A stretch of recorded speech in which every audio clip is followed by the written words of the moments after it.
From things in the air to new things for our bodies, join me as we explore 2050. What would be the future technology? The world in 2050 future technology.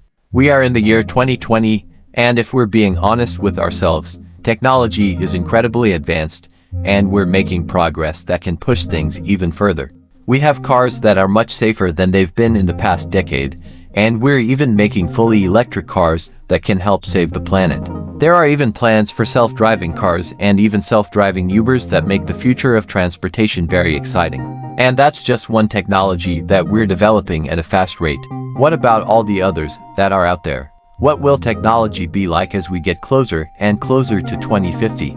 Let's start with one that truly could happen very soon. Drones. Wait a minute, drones are already here. Yes, they are. But more often than not, the drones you see are small, piloted by people who are just trying to have some fun, or are the ones used by the military right now for strikes and surveillance. All very interesting, but in the future, drones could be an integral part of our daily lives. You've likely seen shows and people talk about how in a few years drones could be the new delivery services. Anything from pizza to Amazon packages and more. And honestly, that's very likely. Drones right now can be incredibly sophisticated, and some TV shows actually use them for sweeping and aerial shots as they film. It's very cool. But to do deliveries, they'd have to be a little more programmed, as human error would no doubt be a very big problem. Not that it's impossible right now, it's more of a question of numbers, logistics, costs, and making sure that the deliveries themselves are done in a careful and precise manner. After all, it's bad enough when delivery people don't care enough about our packages that they just throw them onto the porch and potentially break stuff. The last thing we need is that to happen with drones.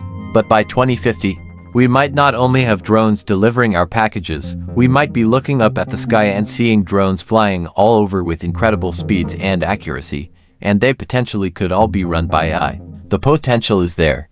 And by that point, various upgrades to drones and their programming will no doubt make them all the more efficient, durable, and quick.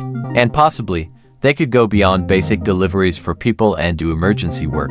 Imagine a drone taking a vital piece of medical material to a hospital to ensure it doesn't get stuck in traffic, or helping watch over an important convoy to let people know on the ground if there is trouble. There are many ways that drones could affect our world. The only question is, will we allow them by 2050? Let's keep going with transportation, shall we?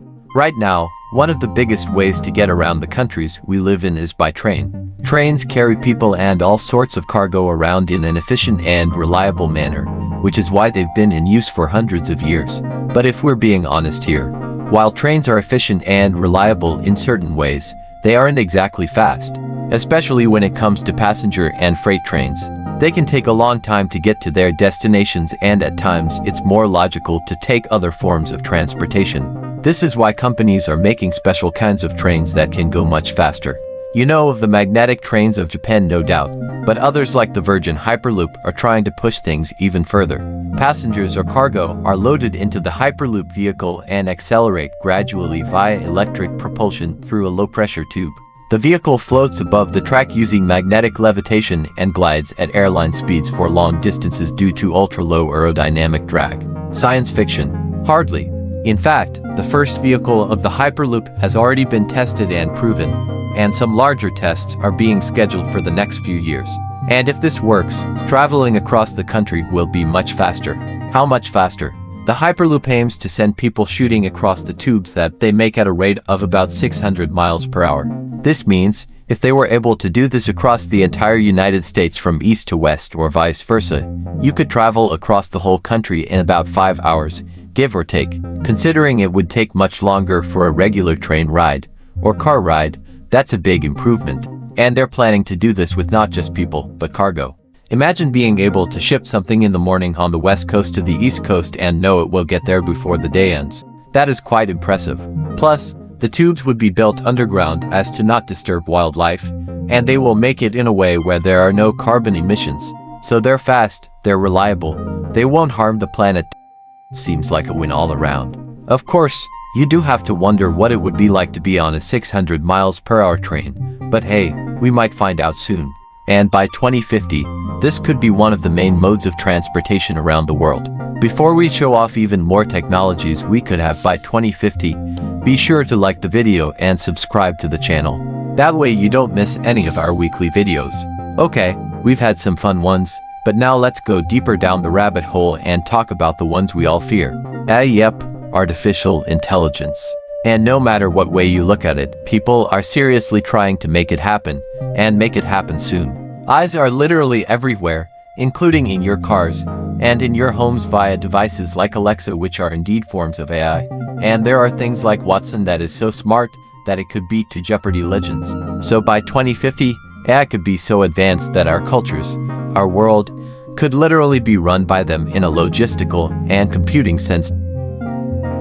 In a Terminator humans are obsolete sense. And believe it or not, we're closer to that than you might think.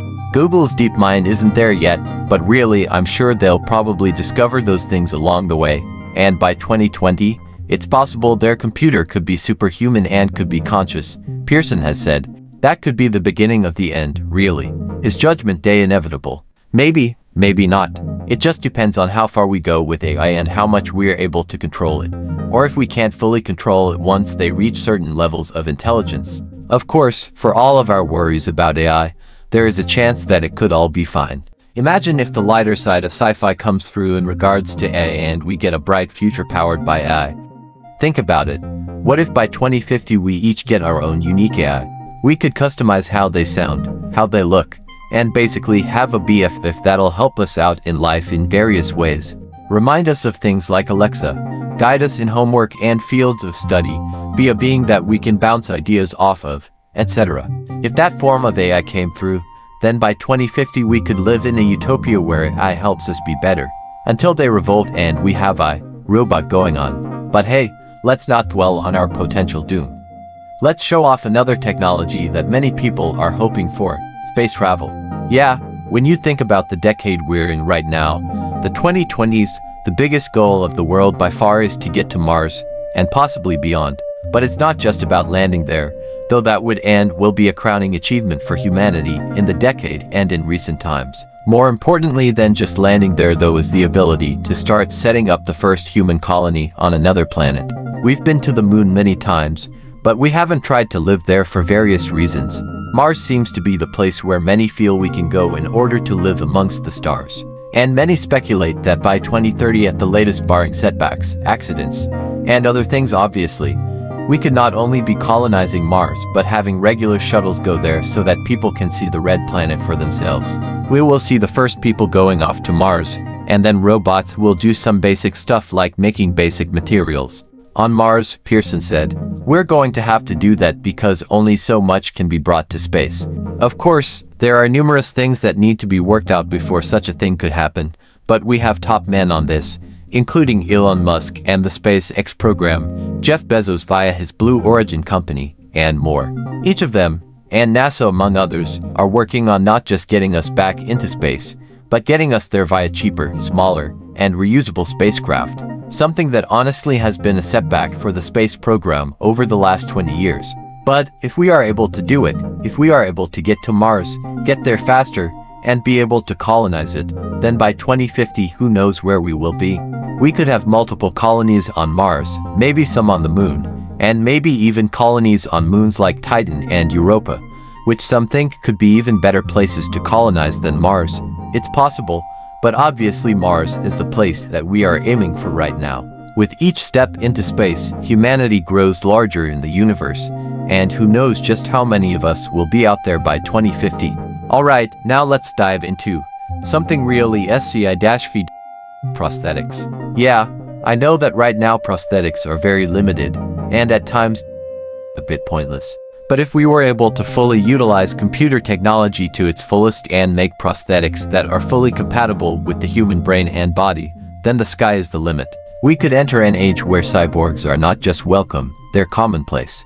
And yeah, it may seem like we're far away from that, but we are getting closer to that point. James Young, a 25-year-old biological scientist, has a prosthetic arm with a personal drone and a built-in flashlight.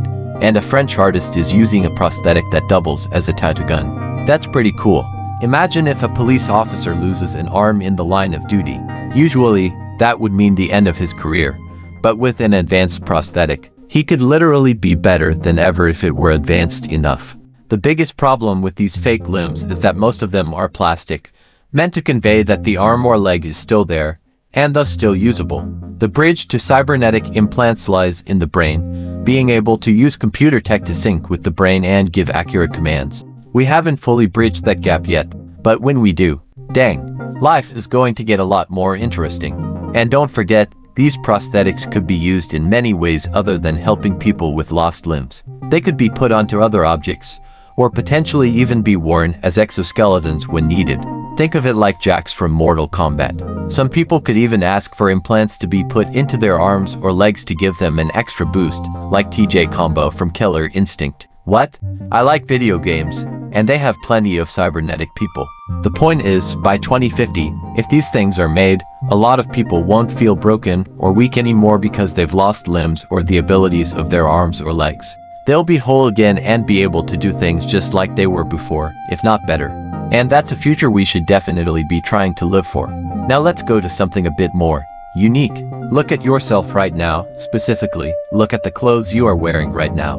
What are they made of? What do they feel like? What do they look like? Of all of these answers, I bet none of them are. They look like they could give me superpowers. Because they can't. Not yet anyway. Think about it like this.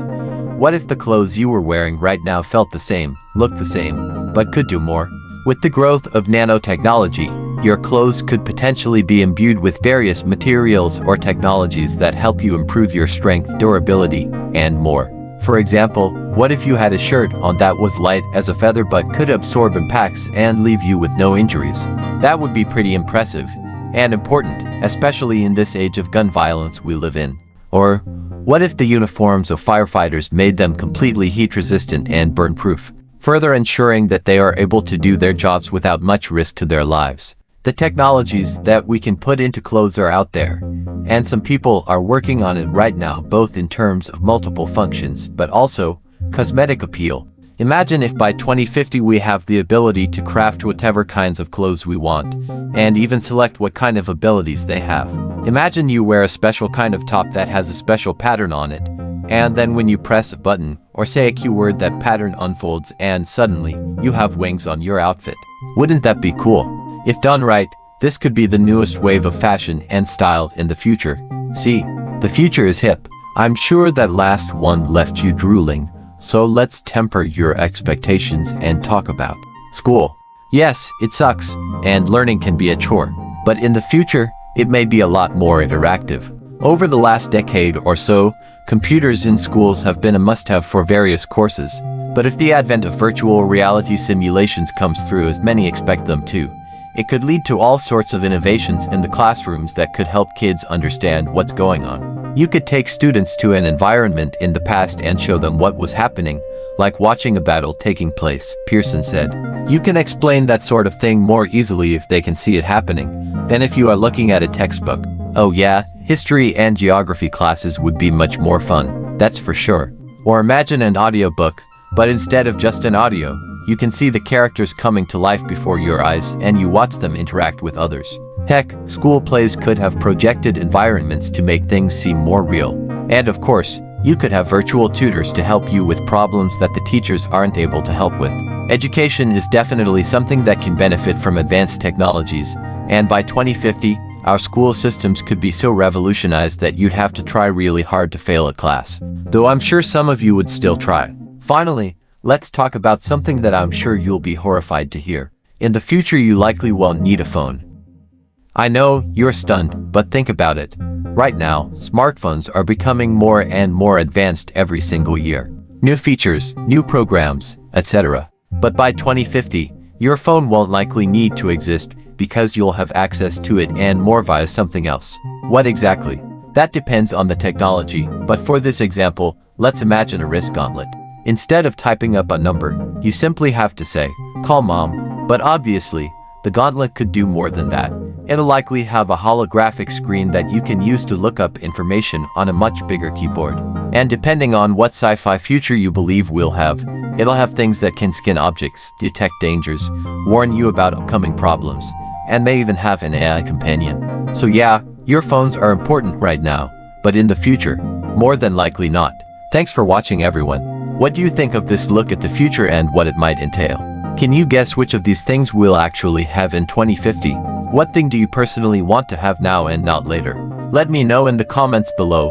Be sure to subscribe, and I'll see you next time on the channel. Thanks for watching, everyone.